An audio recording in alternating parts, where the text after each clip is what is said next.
Hey, everybody, this is Jim Farmer, the Festival Director of Out on Film. This is our 34th year of presenting stories for, by, and about our community and its allies. So this, however, is our first hybrid event, meaning that we've had some films in cinema and a lot of content streaming as well. This is a panel specifically for our streaming platform.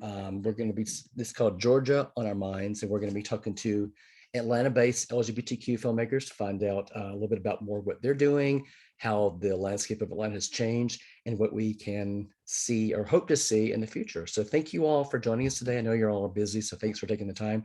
I'm gonna let everybody introduce themselves, and we'll jump into some questions. And we'll start with Leo. Hey everyone, my name is Leo. I'm originally from Cleveland, but I've been in Atlanta for about 12 or so years. I am a documentary filmmaker. Our first feature, Queer Moxie, I did with Heather Pravancha. Went to some film festivals. It premiered here at Out on Film. Um, yeah, it was amazing. Jim and the people at Out on Film have been such champions of queer queer features, queer product, queer art. So it's really amazing to be here with them. We are working on our second feature about women that play tackle football. So hopefully that'll be done within a Yeah. year. Yeah, and hopefully it'll have a place at next year's Out on Film. Fingers crossed. You heard it here first. So, Exactly. Leah, that's fantastic. I can't wait to see the feature of the women who play football, tackle football. That's pretty incredible. Not only playing football, but especially making a full-length feature. So I'm Cindy L. Abel, and I'm the producer and director of Surviving the Silence, which actually had our premiere last year with Out on Film. And yeah, and Out on Film has been one of our champions since the very beginning and has really understood the importance of a festival not only screening films for a couple of weeks out of the year, but also championing its filmmakers and giving us a way to connect with each other and also to connect and build future audiences. So I'm really glad that, Jim, you've brought us together yet again, and I look forward to doing more of this in the future. thanks so much. Chad. My name is Chad Darnell. I am a writer, producer, director, actor, and I grew up here in Atlanta. I had a film with Out on Film a couple years ago, and thanks to COVID, I've been trying to direct a film for the past year and a half. Allegedly, we start prep again next week, assuming there's not a writer strike or an IATSE strike next week. So that's where I've just been like sitting on ready and ready to make this movie. And Jenna. Hi, my name is Jenna Kannell, and I am a writer, director, and then I am also a union actor and stunt performer. And I had a short film premiere at Out on Film a number of years ago, which is how Jim and I met. And so grateful for that. It was such a good experience. And then there's a short that I directed that's been on the circuit this past year that premiered at Outfest and a bunch of other festivals virtually and at drive-ins and things like that. And working on a bunch of stuff. And I'm so excited to be here. Thanks for doing this. Thank you all for taking the time to do this. I want to ask you how you all have seen, since I know some people have lived here all their lives, or people have just come here, in the last decade or so. But since you've been here, how would you say Atlanta has changed as a filmmaking hub? We'll start with Leo. I think when I first got here about 12 years ago, I really wasn't as involved in the independent art scene as I am now.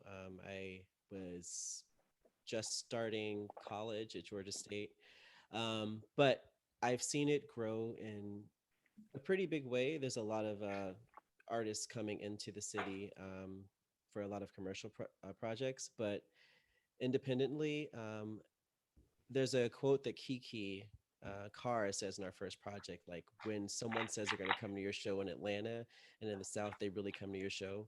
And I feel like in terms of artists and independent filmmakers here, there's this strong bond and this fierce fight of just like, we're going to make it any way we can, even if it's with a cell phone camera, and we're going to have to do some, guerrilla filmmaking in the back of a parking lot in the middle of the night just to get it out there. And so I feel that that passion and that sort of like creative energy is really what I see and what drives me and the people that I sort of congregate within the independent film community. And I'm seeing that happen more, not just in film, but in different types of art around the city and around the South.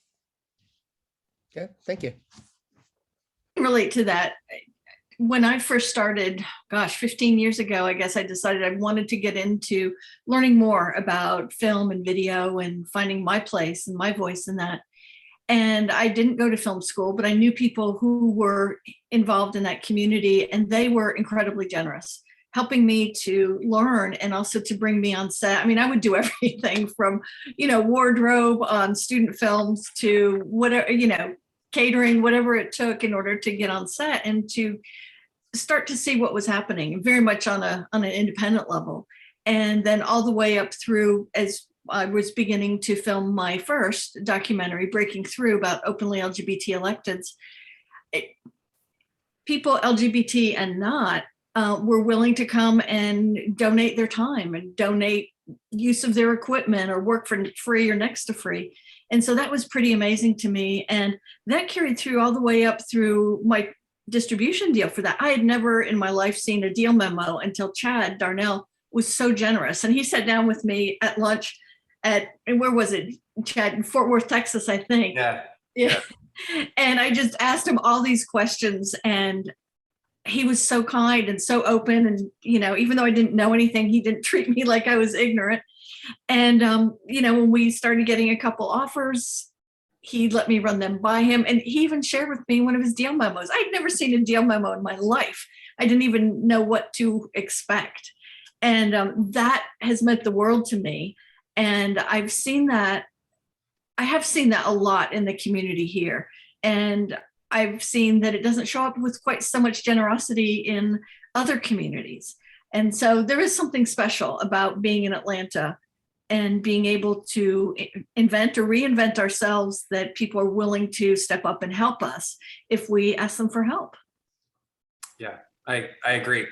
That's sweet. Thank you. Thank you for that. I started off in extras casting years ago. Can you hear me okay? Am I popping up so you see me? Yeah, I can hear you fine. So I started off in extras casting in 1991, right out of high school. And so I was immediately into television and film. I was working as a casting assistant all through the 90s, went to LA in 2000, and I was out there from 2000, 2013. I technically moved out of LA for good in 16. But in 2012 is when I did my first short films as a writer and director. And we had them at On Film and in Fort Worth. And that's where I started my career as a writer, director, producer, because I'd always been in casting, I'd always been an actor. And because of those experiences, now I'm doing bigger projects. My experience is a little different, where in 13 coming to Atlanta, it's like, as we were just starting to boom, because I think we had 2 TV shows at that point, that were shooting. Woo! There were 3 feature films that year. It was something like really small. And so I was like, great, I just did this independent thing in LA, so I can do this here. And as we're starting to grow the market here with crews and whatnot, I can start off and get a base of independent filmmakers. And of course, what happened is these big films like Hunger Games and Divergent and all of these huge movies came in. And of course, our working crews primarily went to them. So my experience has been that, like Leo said, you tend to find your groups of people and you work with them. And it's definitely a growing and thriving market. I've also worked out of Savannah, Georgia, where we have the Georgia Film Academy down there. So they're starting to grow crews as well. And there you have a lot more opportunities to make non-union, low budget, ultra low budget projects. So we're definitely in that kind of area where everything's thriving and growing.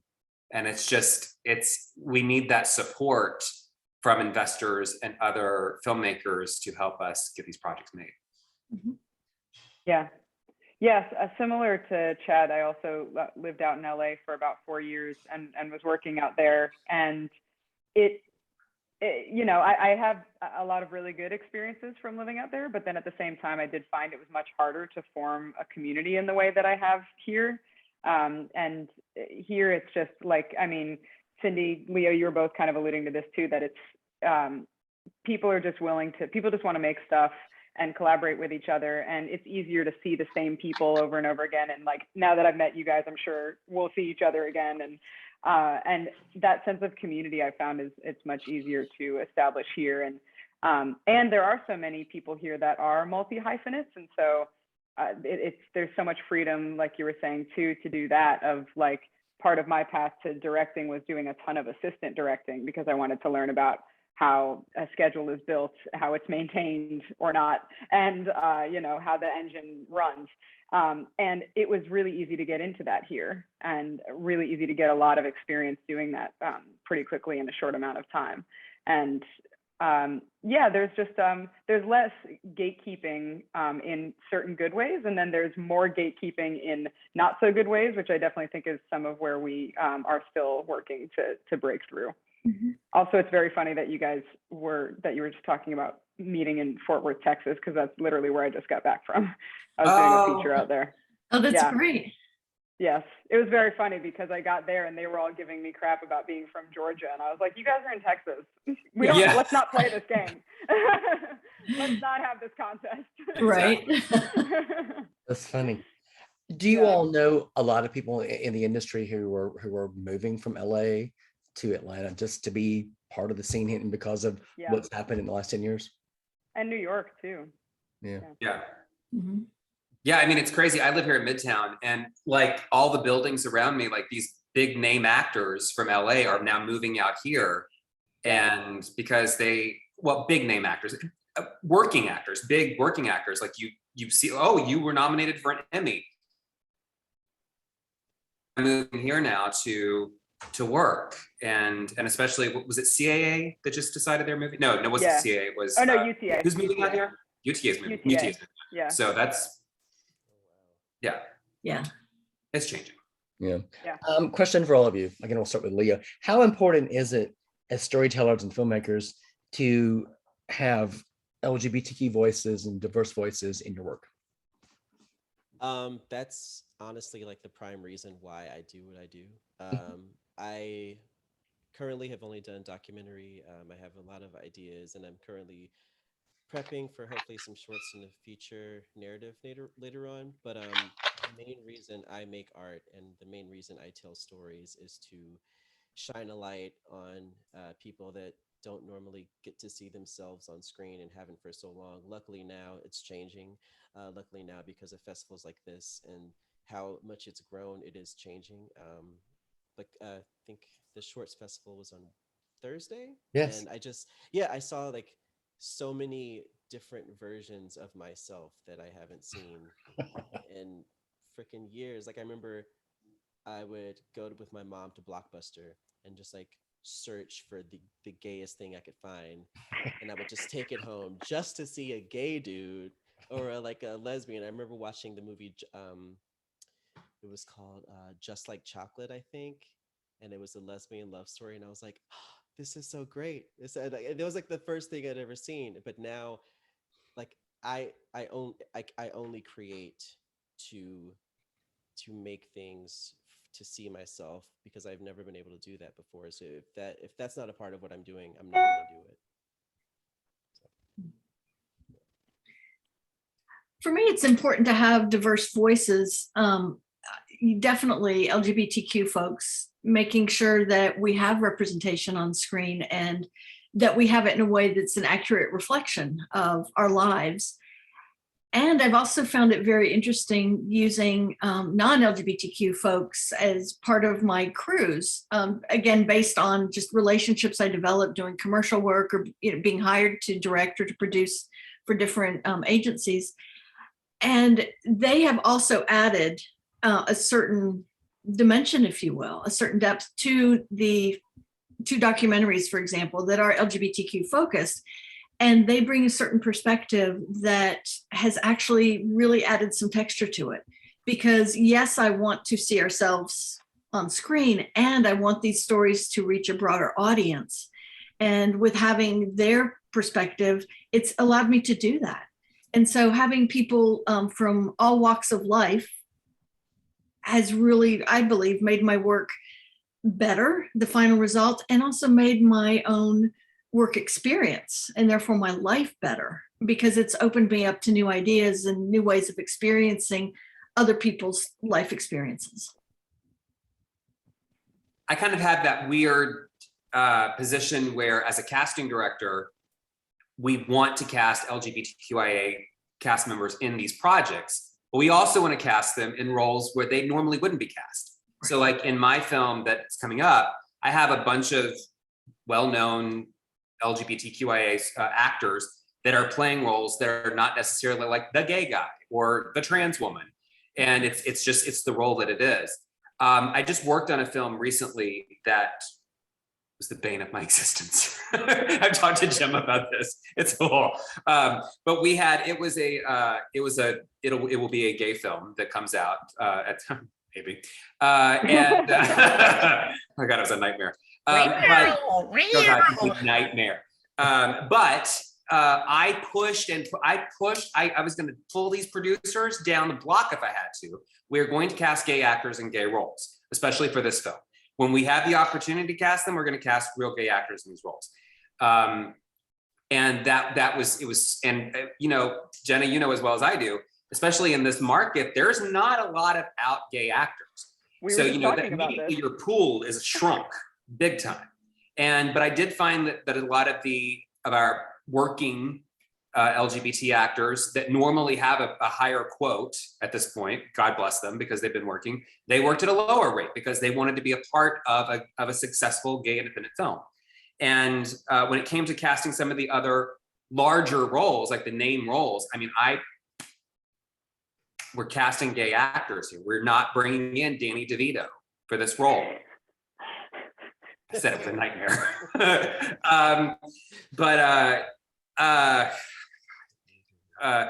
So I kind of have that weird thing of like, if we're going in, this is a gay comedy, we're going to cast gay actors for this role, and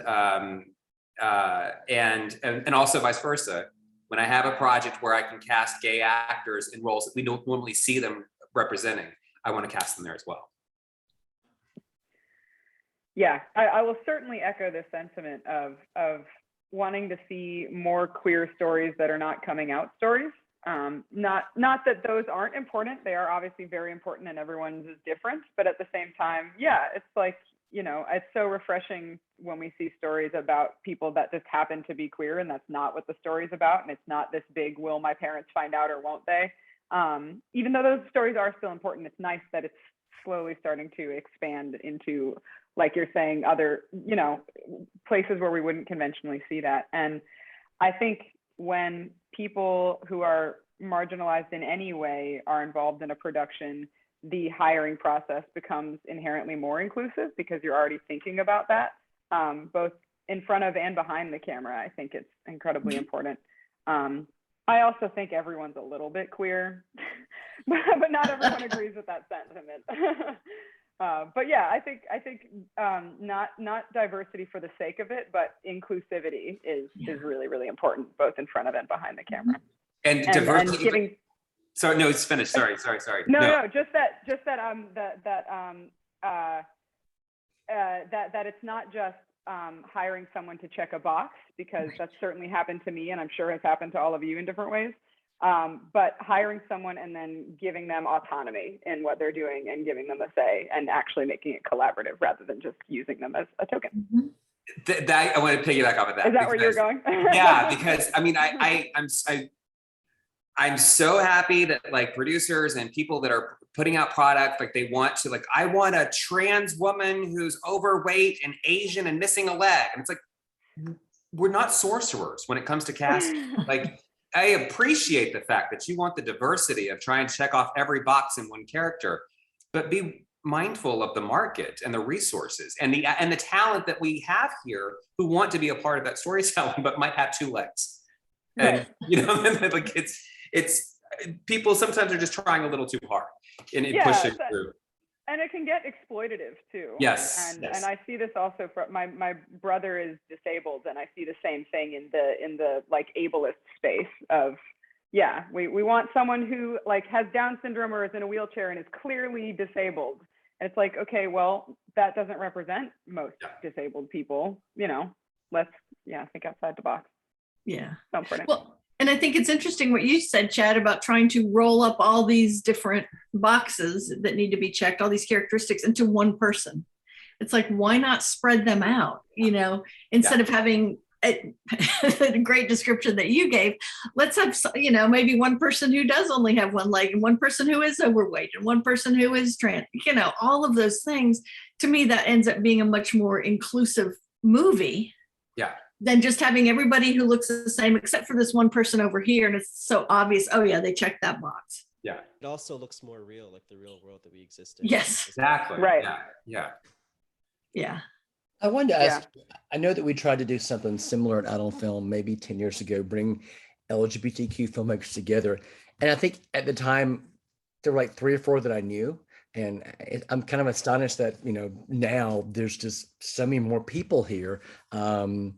And I mean, like with Leo mentioned the local shorts we had this year. I mean, there was just so much submitted to us, which is nice, but that hasn't always been the case. But we had 9 films alone just in our local shorts, much less other features that we have representing Atlanta. But here's my question. So do you find that there are a lot of LGBTQ filmmakers here? Do you find that they work sort of independently or do they work sort of communally? I mean, and if so, how can we bring all these people together to work on creating more specific LGBT content that's coming directly out of Atlanta?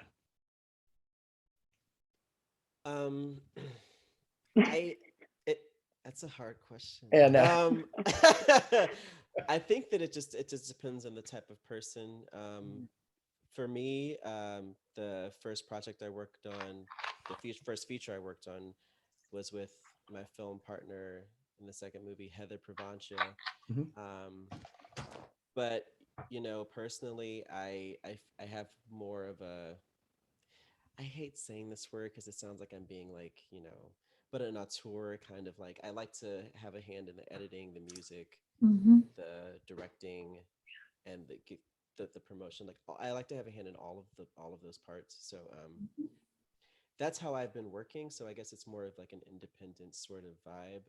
But I do know that I've met a lot of other collaborators, a lot of other great artists through places like Wussy and Southern Fright Queer Pride, just because those groups just cultivate artists and cultivate people that are like-minded. And I just recently helped John Dean shoot a couple of shorts that he's hopefully gonna be finishing sometime soon. And it was like I got a call like 2 days before. So it's just the people you hang out with, the groups that you sort of just gravitate towards. We just all sort of just kind of help each other out. I don't really know if it's sort of, or it's really organic, you know? So I don't know if that answered your question. I feel like what you tried a couple of years ago with that dinner you had where I met Cindy and I met Chad, it was a really great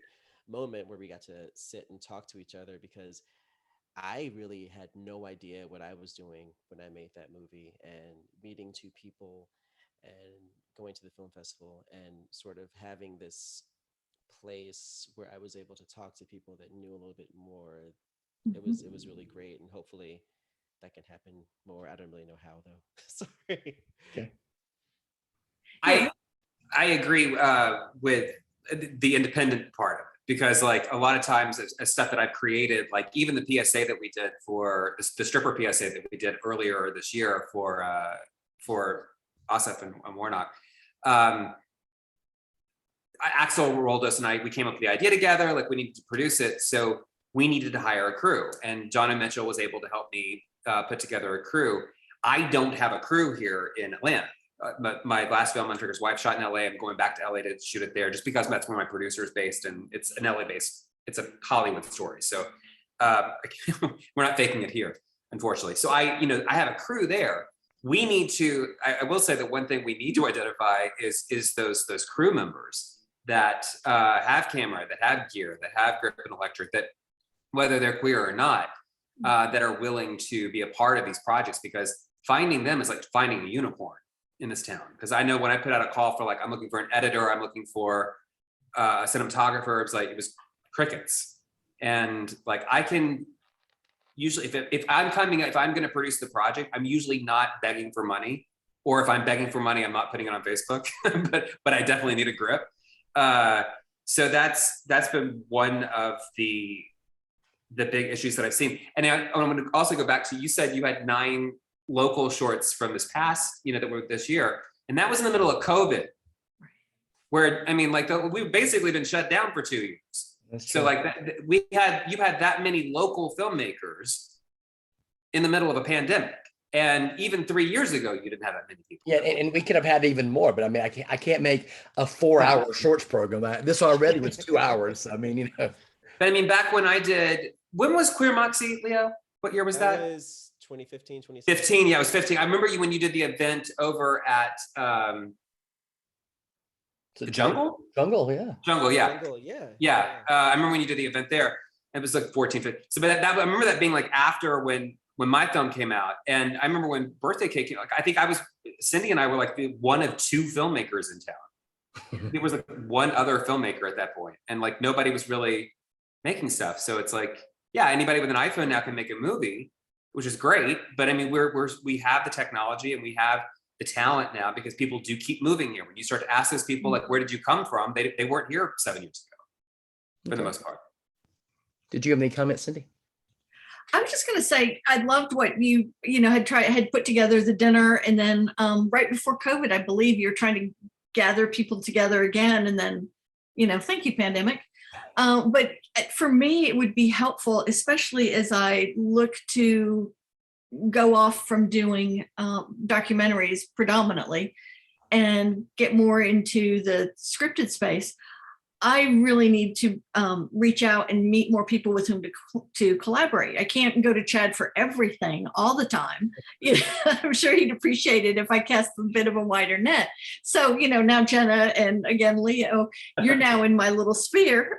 So, Yay. but, if we could do something where we do get together when, everybody's busy, but if there's, a once a month type opportunity and people drop in and come together as their projects allow, that personally, I think would be very helpful, especially given the spirit that, everyone's expressed about collaborating and people willing to, share their connections and give advice and be supportive.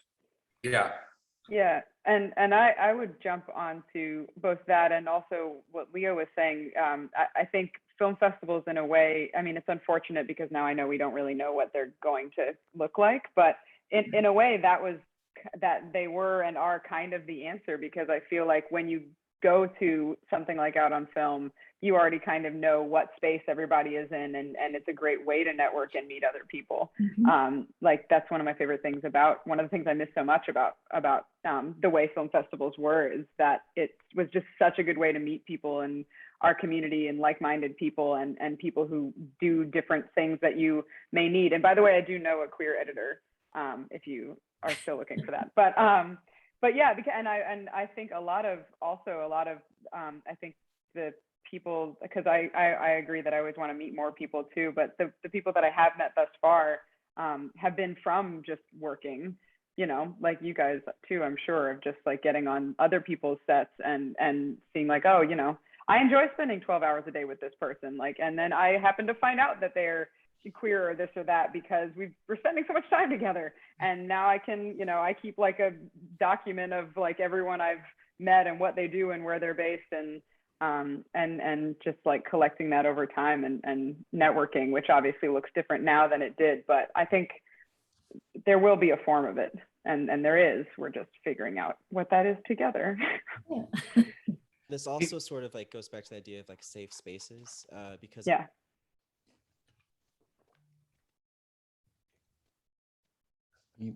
You did. Possibly alcohol, drinks, and it's different when you walk into a space and you know that the people there Yeah. are like you and that you can Yeah. feel comfortable with them, as opposed to a space where sometimes I think Chad said, like, not all film industry people are the nicest. And so, you know, walking to a space that is comfortable, that is safe, it changes things. Yeah. I want to Yeah. ask you in a bit, a little bit more about your future projects, but I want to ask this question because we've talked about the good. We've talked about the fact that the industry is so, there's so much going on here. There are LGBTQ filmmakers here. Um, I mean, what are the biggest challenges in terms of like funding and to get your film made? Like, you know, if you're trying to make a film here in Atlanta, how difficult is it to find someone who's willing to help you make that project? Is that something that we still need to work on moving forward? Sure. Yeah, I'll jump in on this and I'll give you a full example. I'll give you a whole pitch here, just as an example. So I have a SAG ultra low project. It's a $150,000 budget, 10-day shoot. I have a couple of name actors already attached that will come on board and make $206 a day, or whatever the current rate is, 212 now. Yeah, I think it's, yeah. And you know, that's it, 10 days. Right now, because of where we're at, I have to add COVID cost into that. That's maybe part of my budget. And that can be pretty expensive because we're talking about testing and whatnot. At $150,000 a day, I think I'm paying the crew $200 a day, which is still well below rates.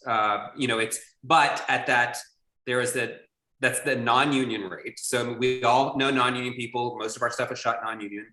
That's how you get the experience to work. You know, that's film students, that's favors. So I have that's insurance, that's locations, that's me making hardly any money on, you know, writing, producing, and directing it. That's me tossing all that out until afterwards. And it's just finding the $150,000 that is a challenge. And that's just a basic film. That's the basic of just paying a couple $100 a day for crew. That's insurance because it was SAG. That's a bond. It's a whole bunch of expensive things to get a movie like that made. Now I could also shoot the same movie, like with Birthday Cake. That was a $15,000 budget that we shot in 6 days, and that was 2 cameras. But we were shooting 25 pages a day because it was a mockumentary style. So you know, nice. the camera, we didn't have to worry about lighting and stuff. Oh, and so, great. it was we went in and we rehearsed it and we shot it and we were on to the next scene. It was very Tyler Perry, like just get it. And unfortunately, you know, a lot of times our product becomes victim of the budget because we can't afford. And also I'm very mindful of my crew time. I don't want to waste a second of anybody's time. And I've had going a little rift here with the IATSE strike right now. Everybody's complaining about they want more money and to be able to work less hours. And this is a management issue that needs to be dealt with. We need production managers and we need directors, we need cinematographers to be mindful of time. If this is the budget, then baby, figure out how to get your day done in 10 to 12 hours. If it takes 16 hours is a problem, baby, figure it out. Like, don't kill the crew just because you can't make it a certain way. Mm-hmm. And that's a huge issue. On my last film, it's like I had everything storyboarded out. I knew exactly what we're gonna do. My cinematographer, my crew moved very, very fast. But there was only one day we hit 12 hours. And that's because they ended up cutting a day. So we had to shove everything into one day. So we're like, you know, we were cutting shots. We were figuring out how to make it work. And so going back to the budget, what we can do, I mean, it would be super helpful as our little organization for LGBTQIA filmmakers, if you're trying to help support the market here and what we do at Out on Film, it'd be super helpful if we were able to identify investors and do a day where filmmakers get to go in and pitch their product. So it's kind of like Shark Tank, you know, for filmmakers. And, you know, it doesn't necessarily guarantee that you're going to get any money out of this person. But if these are people that want to willingly help filmmakers, that want to help grow help grow gay filmmakers and lesbian, you know, all the rainbow, that would be super helpful, because that's our biggest issue, I think, as filmmakers, is just finding the money to pay people and to pay them a fair, you know, obviously low budget rate, but to pay them something fairly. All right. Yeah, I love Chad's idea, bring people, potential investors together and let's just pitch. Because that's been one of my biggest problems or, challenges, and it has been the funding. And I'm a little bit tired of that, quite honestly. Yeah, it's a great idea. Okay, final question. Just let's all go around the room and talk about what you're working on next. We'll start again with Leo. So our next project is XOXO for the Love of Football. Mhm. We actually finished a version of it in the beginning of 2020, and COVID happened. And so we just kind of stopped and separated, rewatched it, had months to kind of think about it, and realized that it just wasn't the version that we loved. So we actually went back and re-edited the whole thing. So right now it's a movie that we really love. We are finishing up sound, color, and I will hopefully have that done by the end of 2020. I did it with Heather Pravancha, who I also did Queer Moxie with, and it's a really great documentary about women that play tackle football. We followed a team of women from Boston.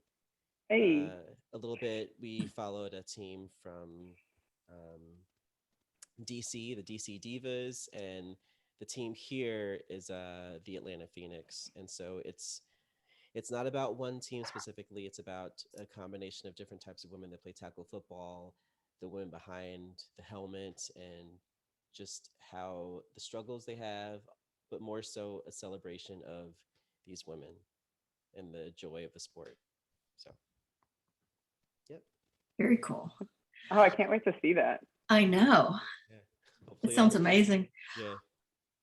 I'm looking at what's next. Right now, I'm primarily focused on doing client work to replenish the coffers. And, whether that's video production or change management consulting, which is pretty much my bread and butter these days. And also getting our film Surviving the Silence, working with publicists and social media people to really get some great coverage, since later this month we're going to be on Apple and Prime. And so we really need to boost that. But I really want to, as I mentioned before, move into more of the narrative space. That's always something I've wanted to do. And yet these two stories that were so compelling came along and I had to do them. So right now I'm looking for a short film script to really prove myself and to demonstrate what I can do in that space. And, preferably a story that's based on something real that happened in the world, and that shows, great character transformation that can inspire us all to reach for what it is that we once thought was impossible. So if you know of any short scripts, I, would love to start reading them. I'll see. I feel like I know somebody who's writing. Yeah, I'll see if I can put somebody in touch with you. Okay, thank you. I feel like I know somebody who was just talking about this. I am, right before we got on, I got the second to final mix, my film Undertaker's Wife, which has been almost 2 years thanks to COVID. So we're almost done mixing it, and then it'll be out early next year. And then it's Jenna, you were part of the first reading of that. Yeah. You read The Wife. Jenna was the original wife. Come so far. Yeah.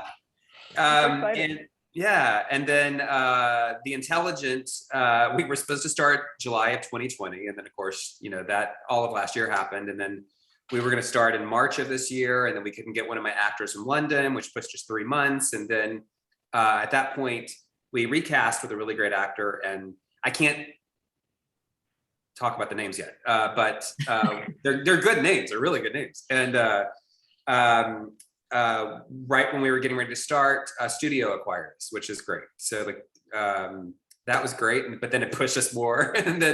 and then my producer had thyroid cancer and had to have surgery. That pushed us again. And then he got COVID and his kids got COVID and pushed us again. So we're supposed to start November 1st, and then, impending IATSE strike. So hopefully everybody gets what they need this week. And I'm on a plane to LA next Sunday. That's what I Bliss is Orange is the name of the short film that I directed. It's written by and executive produced by Samantha Weissert, and That's the one that was that's been on the circuit that I was talking about. Me saying that it's a queer sci-fi kind of ruins the ending, but hopefully you still enjoy it. And it's actually, we just got released on Dust, so we're on, which is Gunpowder and Skies streaming service.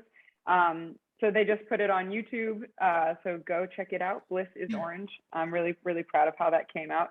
And yeah, other than that, I've just acted in a couple things, and so hopefully you'll be able to see all those soon. And just co-wrote something that I'm acting in that we shoot in November. So yeah, we'll see. Lots of, I'm sure you guys are the same way, where I feel like I'm always just taking a handful of spaghetti and throwing it at the wall and something will stick. Yeah. 1000%. This has been Well, Jen, thank you so much for doing this, but also thank you for getting it back in the theater this year. It was nice to go back and see, just see like a couple of volunteers at the desk every day. It's been a challenge because I mean some people want to be back in theaters, some people adamantly don't want to be in theaters, so you just sort of try to give people what they want. But thank you. I mean, I'm glad that we're able to at least have in theaters and the programming. We get really good response from the programming this year. The films have been amazing.